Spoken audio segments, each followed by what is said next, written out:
You are listening to The Platform, a podcast to learn about our digital world.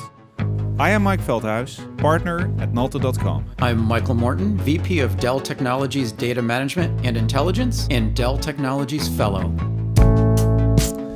Welcome, listeners, to what is the final episode of this podcast series. And of course, we'll continue with a new theme, with a new guest. But today, I still have Michael Morton in the studio, there in North Carolina. And today we're going to talk about Propel Perfection. And before we kick off, probably it's good to have a thought about the definition of business intelligence or the intelligent business. What would be your phrase? What would be your idea about this definition? The intelligent business. Yes. That's a really good question. So here's my answer. By the way, it's a little sad that this is our last session. It is. But it's always very fun to do this. Very fun. Okay, the intelligent business. Make it simple. It's not the definition, by the way. Here it is. The ability to quickly turn data into business outcomes. So a very simple phrase.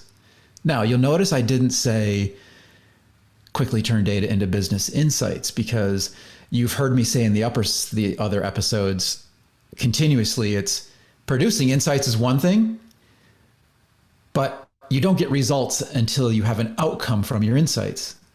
That's very important. And quickly is, once you're a well-humming machine as a business, the name of the game for competitiveness is how quickly can you now generate insights that produce business outcomes. There will be successes, there'll be failures. It's this vicious life cycle that keeps going and going and going. But finally, it really genuinely is how to quickly turn data into business outcomes. I love it. I really love it. But sometimes people get mistaken by interchanging intelligence with analytics. And that's something I wanted to discuss with you as well. So there is a difference between business intelligence and business analytics. What's the difference?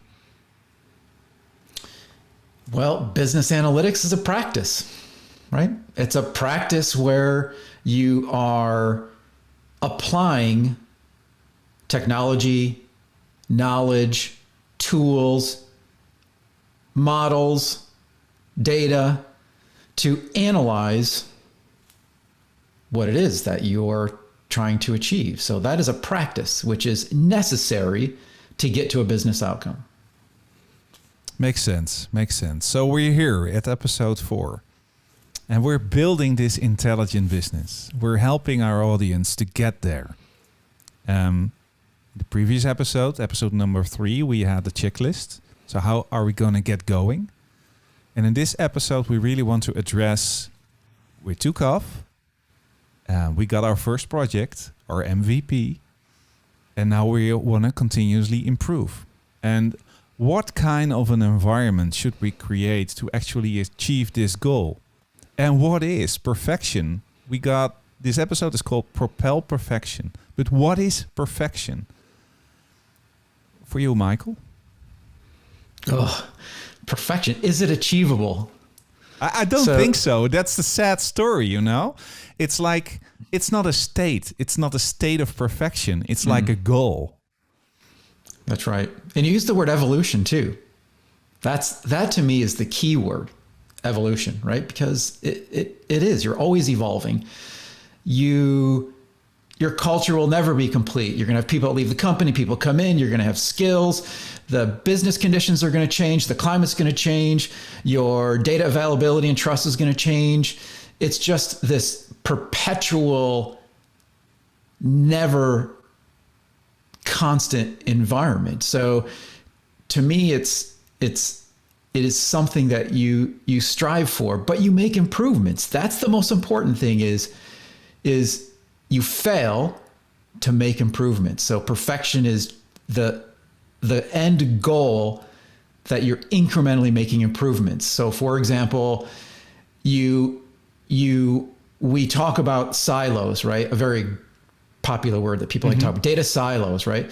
People are silos. People have knowledge. Businesses are silos. That's exactly. Everything's a silo. So evolution is continuing to converge and get those silos to share, to collaborate. So you have the people, you have the data. Once you evolve so that those silos become less and less or more transparent, now you're getting just a little bit closer to perfection. So evolution is continuing to etch at those things. the funny thing is when you're telling me this, the following idea pops up into my head. It's like the business with all his assets and people and surroundings and the community it's living in. It's like an organism. It's like a living organism. And you mentioned in the previous episode, like data being born. It's like companies and business models being born with their life cycle.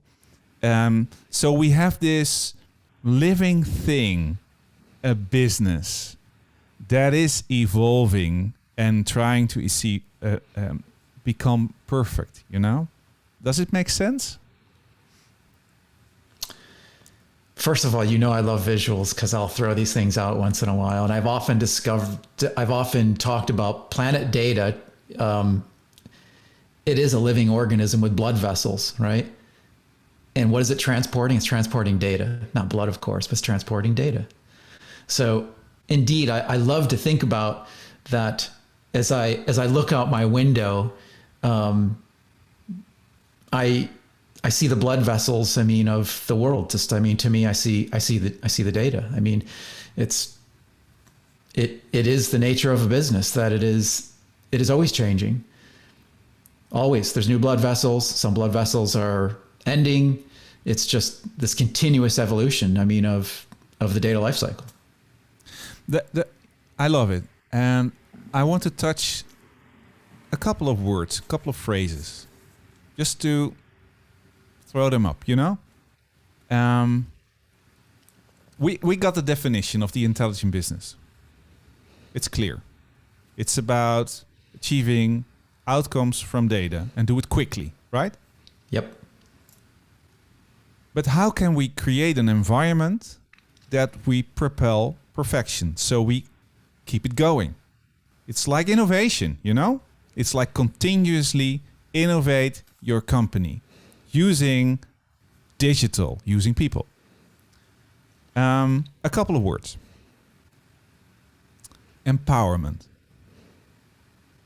What does it do for you if you hear empowerment?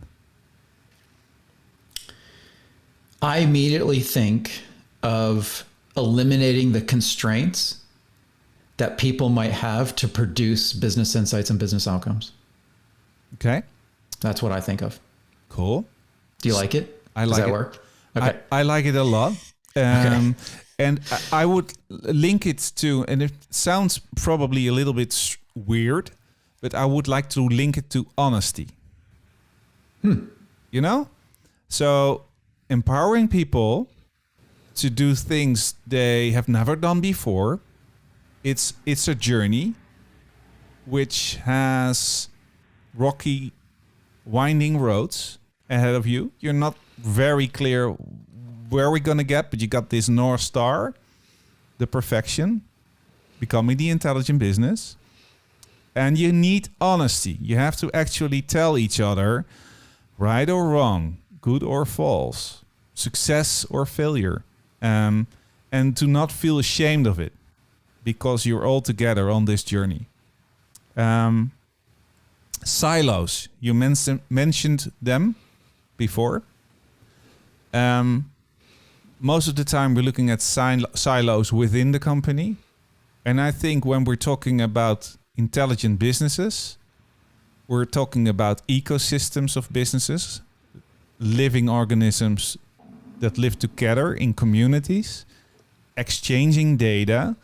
So I think one of the conditions of continuously improving is removing the silos within your company and outside of your company. I would like to make a comment on honesty. I enjoy the luxury of having just a moment to think about honesty as you now talk about, the ecosystem. So let's talk about honesty for just a moment. Yes, please. Something for listeners to think about.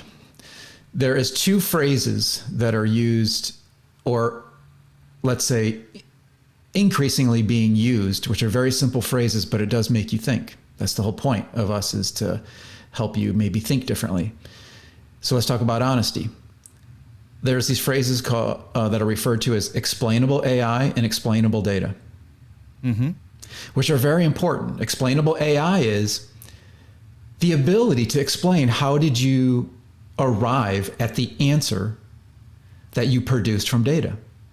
Because bias is a very challenging area to overcome. So explainable AI is you now have a result, maybe from big data, small data, little data, doesn't matter, but you've produced a result for the business, but can you explain it? That to me is almost equivalent to honesty. Like, can you make a sound business decision? Is it an honest answer? It's explainable. Explainable data is, in addition to explainable AI, is can you please explain the data that went into that AI? That's also very important. You and we've already talked about this. Can you trust it? Where did it come from? What's its legacy? What's its pedigree? Is it violating data privacy practices? Et cetera, et cetera. So explainable data and explainable AI, I would say, are the technical phrases that ultimately would produce honesty. I love it. I love honesty in the context of data. Yep. 3 words. Do it quickly. You heard them often. I think they're very important in the context of continuously and propelling perfection. And those are continuously learning, surveying what you're doing, and, this is corny, feedback loop. And what I'm trying to say is you're on this path of becoming the intelligent business. Really assess what is happening in your company. What is happening with your people? Are you enabling them enough to keep up with all those changes? And are you able to intervene, to have the proper actions to steer and to make sure you stay on the correct path? Can I add to that? Yes, of course. Again, I may come up with something that is controversial or just to make you think. I would add to your list another one. I want you to continuously fail. Oh, yeah. Right? And I want you, but the name of the game is this. I want you to fail as fast as you can, because failure, yes, it's cliche. We know it's been written in a lot of books, but especially when it comes to processing data, to analyze it, to produce an insight, that you would feed into an outcome. But if you can fail fast, I think that you are getting closer to perfection. Okay, I'm going to tie a couple of things that we discussed in the past episodes. Data being born, the living organism we talked about. Celebrating wins, we talked about that in episode 3. And the thing I want to share with you now is the concept of the project funeral. Have you ever heard about the project funeral? No, but you could imagine that I'm already forming my opinion about. First of all, I like the phrase. It's a little morbid, but I do like the phrase, and I've already forged my opinion about what does it mean.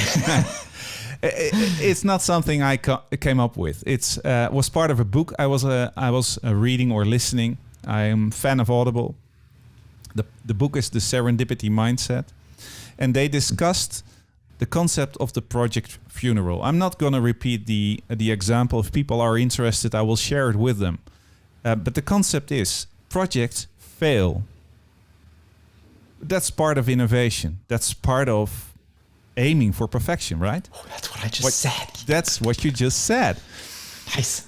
And the cool concept of the project funeral is that you have to celebrate wins, but when things go wrong, get all people involved into that project and everybody that wants to pay respect to the project that was a failure, that didn't win. Because you can learn so much from failure as you can win from wins, you know?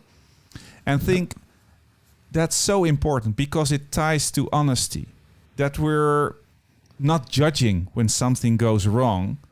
We're actually celebrating that you took the chance to change and to aim for a better business future.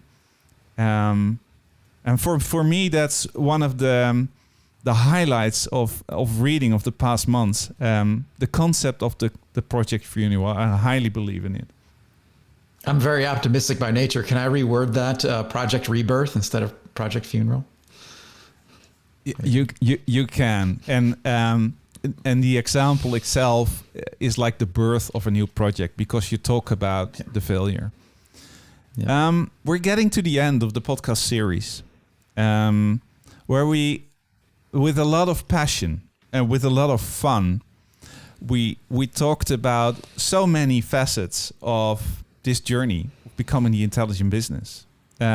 We talked about data and the importance of data-driven companies, but we try to share that it doesn't stop there. That's only just a stepstone into this great journey of becoming a grown-up organism that is an intelligent business. Do you have anything to add to that, Michael? Never stop trying. Embrace failures. Company culture, to me, is probably amongst the top, if not top. You've heard me say in previous episodes, I think the two greatest investments that need to be made is the culture and data governance. I love it. And listeners, we have a little surprise. We're going to end with a masterclass. Actually, when you listen carefully, I already announced it in the first episode, so it's not that big of a surprise, but I got the date right here, and that's the 29th of April.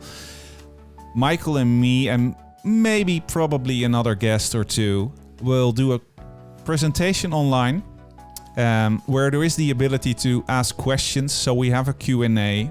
And in that workshop masterclass, we'll delve even deeper into the intelligent business, the data, everything we covered in those 4 episodes. And I want to thank you, Michael. It was a lot of fun. Thank you very much for having me. This was very enjoyable. It was really great. Really great. Thanks for listening.